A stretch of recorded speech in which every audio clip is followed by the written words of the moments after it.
Can you give us an idea of where we are in the search and recovery right now at that warehouse? Yeah, so we responded here last night around 8:30 p.m. For a building collapse. We've got multiple well, it's the Edwardsville jurisdiction, Edwardsville Fire and Police, but we also have multiple other fire, EMS, and police departments on scene. They've been working since that time of arrival to make it a secure site to work within, and they've been working now on the process since they were able to accomplish that to search for anyone that's left in the building. Some people were transported and identified from the scene by bus and reunited with family, but we're still working to try to ensure that everyone that was working at the time is accounted for. Do you know how many people were working at the time? It's still kind of conflicting information at this point. I know that they've speculated on different numbers, so I don't have a firm count. Do you think it's in the hundreds? From what I can take, it does not appear to have been that many working in the facility at that time. Okay, that's good news.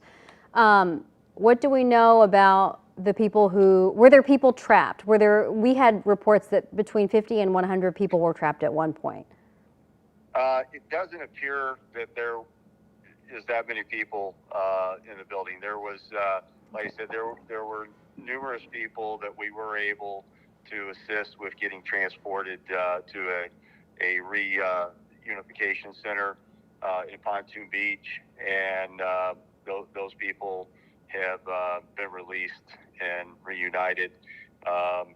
It doesn't appear that we ever had in the hundreds from what I can make at this point, but we're still working on that. Okay, well that's positive. That's better than the other way.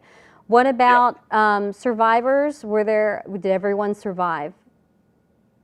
Well, at this point, I know that there's been at least one person transported to an area hospital, but I don't have any information on any additional injuries or anyone actually left trapped. We're still working on trying to ensure that everyone's accounted for, and the building appears to have taken a direct hit, and there's quite a bit of damage. So that's been kind of a slow process with dealing with water and power, as well as the debris.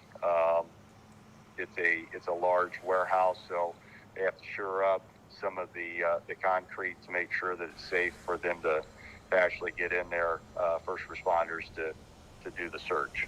Do you know if the people working there had time to seek shelter? I do not know that information at this point. As far as I know, the building, they have, if they have an alert go off, it would give them an opportunity to look for one of their designated safe zones. But I don't know that information at this point as far as if they had that information at the time. Okay, well I just want to confirm with you, so far you've had 0 reports of deaths. At this point, I don't have any. I only have one transported that I know of, and I don't have any confirmations on any deaths at this point. That is wonderful news, because we have obviously heard so many different conflicting reports, so it's nice to hear that. That's the best case scenario if that remains to be true. What are the biggest challenges tonight? Because it looks like you have every time we tune in, we see an active scene. What are the biggest challenges tonight?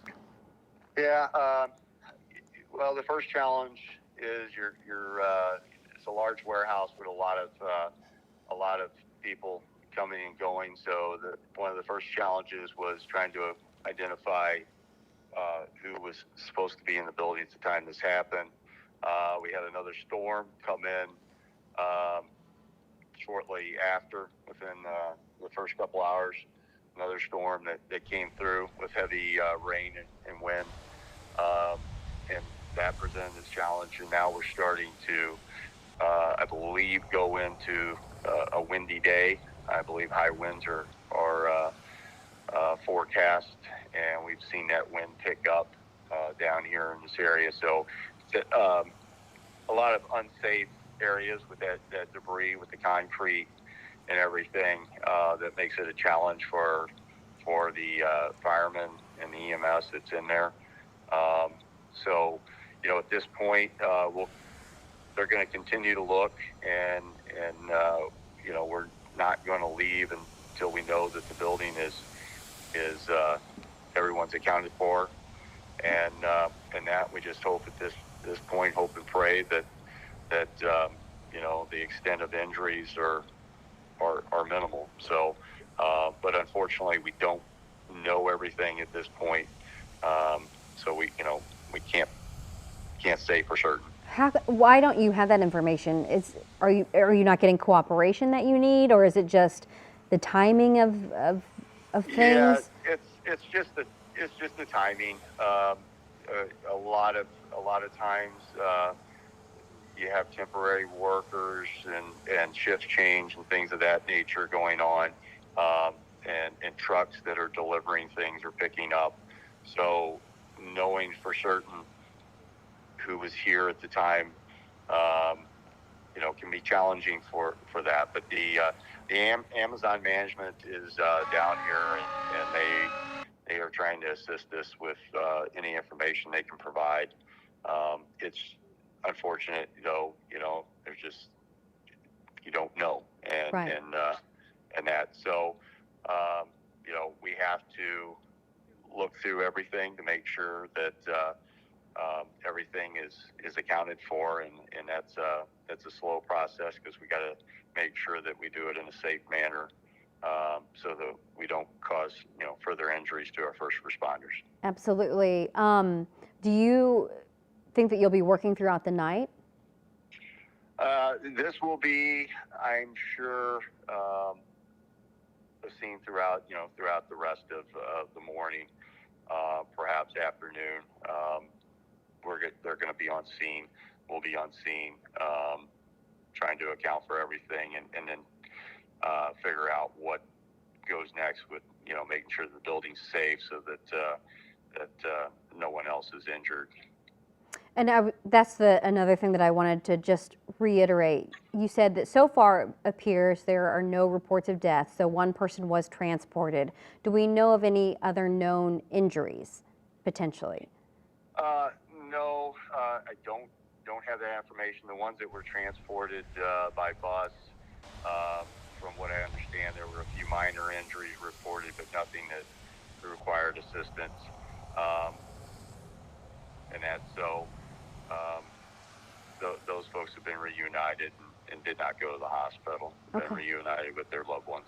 And I was going to ask, are there any other loved ones still waiting on the scene to be reunited with their loved ones? There is a family member that's down in this area. So right now we haven't accounted for at least one individual at this point. But like I said, we continue to check. There's lots of areas throughout that building, and that. So we have to make sure that we check every place that someone could be.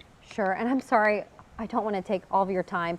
But can you explain, though, to me what that warehouse was? It was a delivery warehouse? What did it do? Or what was the purpose of it? Yeah, I believe it's an Amazon distribution center, I believe. So I believe a lot of items, basically are delivered here and then transported out from here. I see. Okay. Well, let me ask you one more question and let you go. What do you need from the public to help support in this effort right now? Yeah, I mean, really at this point, we've got lots of resources. We just, ask for the public to be patient with the information. I know that It's not really a lot of information I've been able to share. So be patient. It's a process that has to be done. It has to be done the right way, so that we don't injure any of our personnel in doing it. We'd ask them just pray for the families, pray for the people involved, and stay tuned to their local news. We have a lot of people coming and going from down here, first responders, so we don't need anyone coming down here. We'd ask them to stay at home and allow for this area for us to be able to get in and out as needed. Yeah. Okay. Well, thank you so much, Chief. I can't tell you how much it means to us and also to our viewers still watching to have that update. And I hope that we can maybe touch base with you in a few hours overnight. All righty. Okay. We'll probably have more information later in the morning. The fire chief, Chief James Wyford, is overseeing this operation.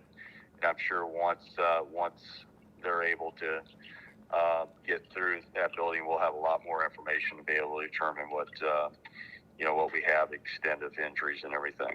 Okay. Okay, great. Well, thank you so much, and thank you for your hard work and your time. Really appreciate it. All right. Thank you. Okay, good luck. All right. Bye-bye. Bye. Here you go. Thank you. All right, so again, we just heard from the police chief of the Edwardsville, Illinois Police Department, and really great news considering what he was able to tell us. So far, no reports of any deaths, though we do know that one person was transported.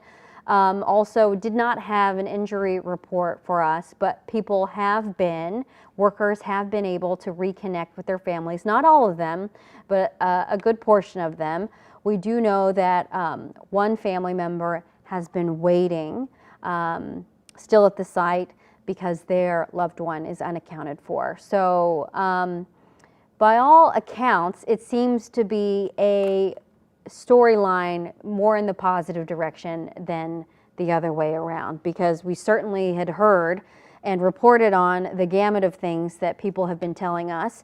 So, but that is the best confirmation that we have. You just heard, though, from the police chief that he doesn't know everything, and he is asking for patience from the public as they try to get out more information. And he said that yes, they have to do search and rescue and recovery and all those things, but they have to do it the right way. They don't want to have any injuries with their first responders either. So if everyone can be patient, avoid the area, all those things, that would help them the most.